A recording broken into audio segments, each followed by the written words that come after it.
Good evening, good evening, good evening. Yes, I know it's Monday night. Yes, I know there are two games going on as we speak. Yes, I understand all of that completely.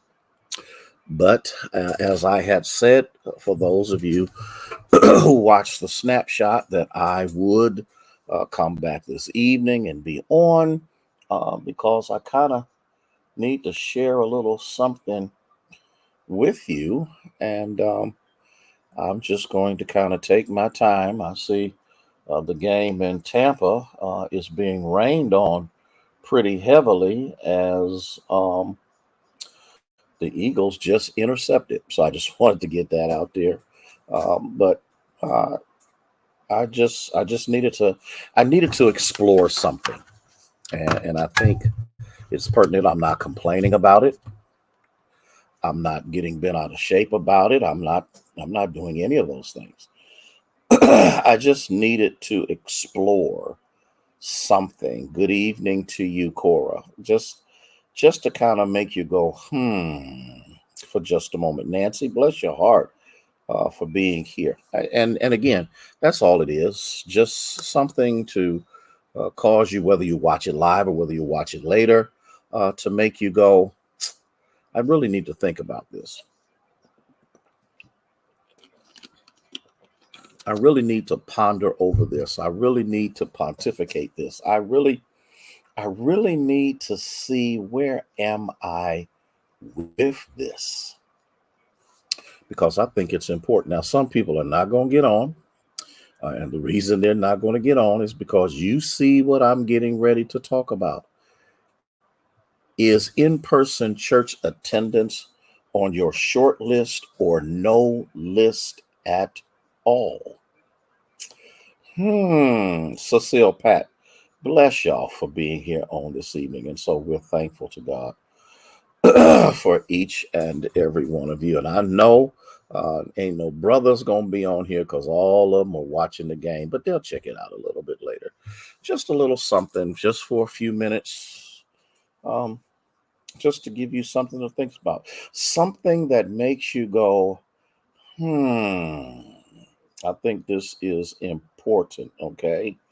Jaleesa, good evening to you. Okay. And so this is important. Daryl Jones. I know you don't know what to do with yourself having a day off. Okay. I hope you have enjoyed. Okay. I really do. I hope you have enjoyed your day off. And everybody need a break. I'm trying to find one. I'm trying to find one. There's just so much going on, but I'm to the point now where I'm not going to just try to, but I have to. If Jesus took a break, then I need to learn how to do that as well. But just trying to get the building and everything put back together and get everything done the way it needs to be done. So let me go ahead and begin because I know there will be those who will watch it later. But I'm just posing something, and let me get the disclaimers out here before anyone thinks that I'm being overwhelmingly critical or judgmental, or just saying something um, unreasonable, or anything like that. I'm not talking about sick and shut in. I'm not talking about those who are infirmed. I am not talking about those who have physical ailments. It's not what I'm talking about. I'm not talking about people who being in crowds is a danger to their health. I'm not talking about that. I'm not talking about people and there are people who really can't deal with crowds. I'm not talking about that. I'm not talking about any of those things in any way, shape, form, or fashion. So please, ma'am, please, sir, don't take away from this that I'm saying. I don't care what your condition is. I don't care what you're going through. It makes me absolutely no difference. Um, that's not where I'm at. That's not where I'm coming from. But I believe there comes a time when there needs to be an examination. There needs to be something. that will help us to see maybe if we're getting a little further off track than what COVID's intention was. I know what Hebrews 10:25 says. It says, don't forsake the assembling of ourselves together as a manner of some is. I understand that completely. The question is, when God wrote this through the writer, did he know electronics was coming? Did he know pandemics were coming? Did he know all of these things were going to take place that would cause people to no longer be able to go into the buildings? Okay. And Cecile, I think it's something important that we need to understand. Or there's and then again, I have a cyber church just like many others do. I have people throughout the United States that participate and are committed to the Union Church and its ministries, though they will never come through those doors, except for Cecile and Larry. They make their way to Youngstown, and we are so grateful to God when we see them. But I'm dealing with local. I'm dealing with people who, for the most part, are not afraid to go to birthday parties, are not afraid to go to receptions, are not afraid to go to banquets. Um, they have no fear in going to all of these other things. Hey, Angela, how you doing? Uh, I, it's funny. I threw that out there just to see what people say concerning the question that I put out on Facebook not too long ago. But I'm dealing with the fact that during the pandemic, everything was shut down. Hey, Denise, everything was closed. There was nothing available. There was nothing we could do about it because we were dealing with this disease that we had absolutely no understanding of whatsoever. Okay, we didn't know what it was. We didn't know where it came from. We didn't understand the ramifications behind it. People were dying and being infected, and there was absolutely nothing we could do about it until through research. Um, they were able to come up with something to help keep people alive. It did not say that you would not contract it. What it said is it would keep you alive. And so we understood that everything became electronic. Everybody was watching, even though the social media was already in effect. People were already watching church through social media. People were tuning in to whoever they wanted to watch and to be inspired and challenged and learn from. And that's been going on. But when the pandemic hit, it became more prevalent. It became more necessary because for the sake of protecting people, we had to do the social distancing. We at Union Church, Pastor Jordan, how are you, sir? And we're wearing masks and we're doing all of these kind of things. Okay. And see, Angie, that's the thing. You had to work. God kept you.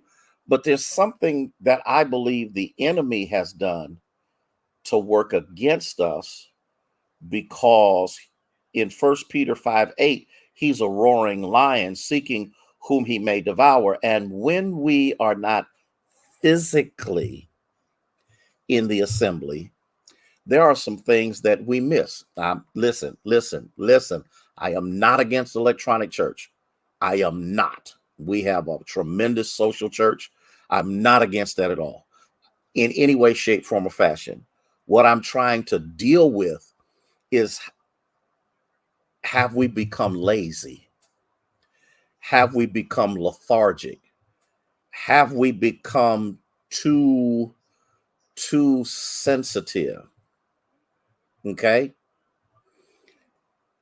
to the fact that it is easier to stay home? We got you, Pat, and be comfortable than to come to the house and be conformed. What do you get when you come to church in person? You get personal contact, personal interaction, personal involvement. Okay. But what happens when you don't?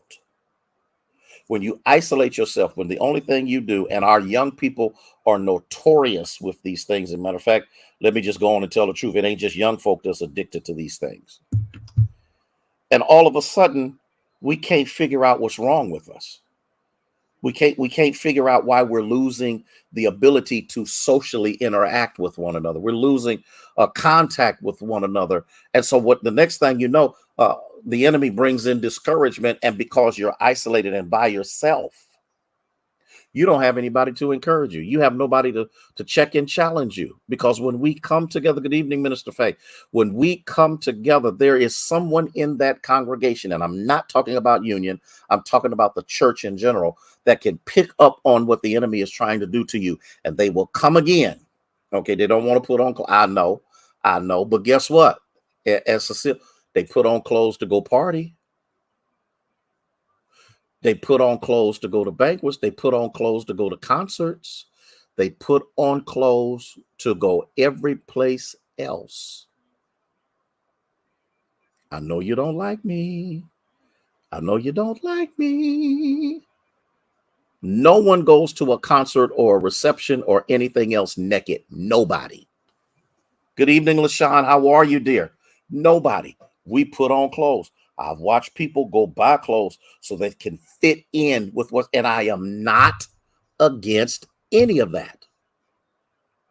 What I'm trying to get us to see and what I'm trying to get us to understand is that if we can do it for entertainment, why can't we do it for the Lord? The more we stay away from the assembly, the more we doubt, the more depressed we become. Do you understand? Do you understand that depression is actually not just taking parishioners out, but pastors? And I need us to understand, and I need us to recognize, and I need us to see this. And I hope you can understand and grasp this. You don't have any sound, Cora? I think everybody else does. Might have to check yeah, might have to check and you got to remember something. You got to remember something. My struggle in bringing us back was my fear of contracting and spreading disease. Okay.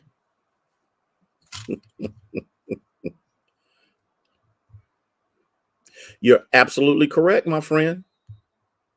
Listen. Let me tell you something, Daryl. For 2 years, for a little over 2 years, I preached to a camera. The pandemic got so bad that I would preach either from my home or I would preach from the basement of the fellowship hall downstairs. I wouldn't let my musicians in. Hey, Linda, I wouldn't let my praise team in. I wouldn't let, because we were so I don't even know what the word was. Because of this, I didn't want to put anybody in any risk. Didn't have proper ventilation systems, all of that. So, Daryl, it took a lot, and I appreciate you for sharing those words of encouragement, because the truth of the matter is, Daryl, not a whole lot of people encourage me. That there are some of them are on this chat right now, but not many people encouraged me. Y'all remember when I used to sing the solo, you sing the background, preach, do all of the stuff, give the invitation to discipleship. Everything was done by me, and then pray that you have a good day. I did that for 2 years, over 2 years. And so we became comfortable. But the point is, there's something we miss. We miss each other. I had to struggle with something, and I've never shared this with anybody until this particular time. I actually became too comfortable with the camera, because at first you need the noise, you need the people, you need the music, you need that. But all of a sudden, I got to the point that I was okay without anybody saying anything, to the point that I have become satisfied preaching to a camera. And then when I made the transition from the camera to the people, I struggled because the dynamic had to change. So what am I trying to say? We go to concerts, we do all of those kind of things, whether it's in the church, whether and this is what we do. So the point that I just wanted to make, again, I'm not talking about the infirmed, I'm not talking about sick and shed in, I'm not talking about those who have pre-existing conditions and are scared to death. I have seniors in Union that I tell them not to come to church. Their groceries are delivered to their porches and they are afraid because they have compromised immune systems, because they are weakened at this point in their life. And I tell them, stay home, watch us, because it's a safe environment. And they stay home from everything, not just church. But here's what I'm saying. And then I'm done. And then I'm done. Has the enemy tricked us into believing that being by ourselves in front of an electronic device is more important than being in the assembly of the saints? That's all I'm trying to say. I'm not trying to convict anybody. I'm not trying to condemn anybody. I'm not trying to beat anybody up. I'm not trying to do any of that in any way, shape, form, or fashion. But I think every now and then in the time, and listen, with the threat of a government shutdown, with the threat of MAGA that's out here, with the threat of the craziness that is taking place in the political life, not just nationally, statewide, citywide, wherever the wise is, with all of the rights that are being removed from us as a people, as a nation, I believe that the assembly of the people of God is the thing that moved the needle of civil rights. It moved the needle of opportunity. It moved the needle for education. Did you hear? I, okay, I'm done. I'm done. It was the going to church with the fear of being killed in church that motivated people to say there's got to be a better day. There's got to be a better way. The atmosphere of worship is different. The interaction between the man of God or woman of God that's preaching and the audience is different. The ambiance of experience is different. Everything is different. And we try at Union to provide camera operation that causes you to feel that you're there. We are stringent on that, and we try to the best of our ability to make sure our technicians make you feel like you're in 528. But there's nothing like being in whatever church. So you thought I was going to say 528, didn't you? In whatever church the Lord leads you to. And that's all I wanted to say. That's all I wanted to say. Joy, that's all I wanted to say. Bless your heart. That's all I wanted to say. And I know I'm old, and I know I'm old school, and I understand all of that, but I'm on electronics just like young folk are. Yes, I am. But when it comes to a Sunday morning experience, I just think you need to be in somebody's building. Socially distanced, mask, whatever, no mask, protect yourself, do what you need to do. I believe God honors the perseverance. I know, time to go back to the game because I'm going back to the game myself, but I'm trying to keep my word. I just want us to think about this. Is being in church in person on your short list, or is it on no list at all? You become weaker when we're not together. You become depressed when we're not together. You become discouraged when we're not together.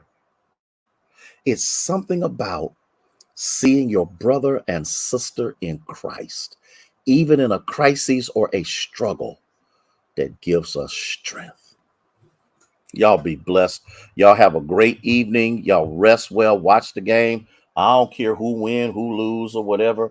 Because guess what? In about an hour, it's not going to matter because I will be asleep. Man, I love y'all with the love of Jesus Christ. Y'all have a good evening. I got to go. Okay. There you go. There you go. Okay. I hear you, Daryl. I hear you. I hear you. So I appreciate your encouragement. You know, I appreciate you more than you'll ever know. Man, y'all rest well. Have a good night. Love you with the love of Jesus Christ. May God bless you and keep you. Is our prayer. And Daryl, we're going to do everything we can to get that message out. I'm telling you, we got to get it out. We got to get it out there. Okay. People perish because of a lack of knowledge. So I'm going to do all I can to know all I can. Be blessed now.